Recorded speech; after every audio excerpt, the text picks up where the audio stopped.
আমি দেশ ছাড়ি বিদেশে চলে গেছি আমার মেয়েটাকে বাঁচানোর জন্য, সব কিছু বিক্রি করে দিয়ে। তো এত টাকা কোত্থেকে পাবো? সব কিছু তো বিক্রি করে দিয়েছি, এখন তো আর কিছু নেই।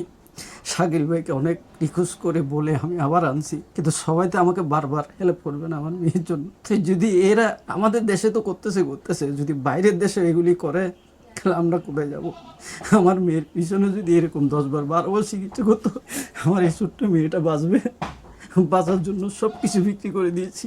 আপনাদের কাছে হাত পাতি ভিক্ষা চাচ্ছি, আপনারা দিয়েছেন আলহামদুলিল্লাহ, আমরা খুব শুক্রিয়া আদায় করি। তো এরকম যদি 10-12 বার নিয়ে যাই, কোথায় পাবো এই টাকা? আপনারা ইনবক্সে বলে যাবেন। আমি আমার মেয়েকে নিয়ে, ডাক্তার তো আমাদেরকে জানায় নাই, পরবর্তী যখন জানতে পারছি বলতেছি তো, আকাশ ভেঙে পড়া খেয়ে দেখে না, কিন্তু মা ভাবে বুঝতে পারে যে আকাশটা কত বড় ভেঙে পড়ছে। তো এই জন্য আমরা কিছু ভাষা না পেয়ে শাকিল ভাইকে আবার নিয়ে আসলাম ফেস করার জন্য। কোথায় চিকিৎসা করাবো, কিভাবে করাবো? আপনারা তো অনেকে আছেন, ডাক্তার আছেন, ডাক্তার বিশেষজ্ঞ মানুষ আছেন, অভিজ্ঞ আমরা মানুষ বুঝতে আছেন। পারতেছি না, বা আমাদের পড়ালেখাটা কম।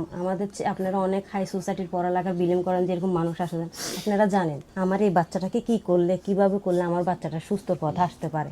তা আপনারা আমাদেরকে এই জিনিসটা সহযোগিতা করবেন, আমার বাচ্চার জন্য কি করলে ভালো হয়, কোন পথে গেলে ভালো হয়। তা আমি আপনাদের কাছে একজন অসহায় মা এই অনুরোধটা করতেছি, আপনারা সবাই আমার বাচ্চার জন্য আমাকে একটা ভালো একটা সাজেশন দিবেন, যে সাজেশনের পথে হাঁটলে আমার বাচ্চাটা সুস্থ সবল হয়ে আবার আমার মার বুক আসতে পারে।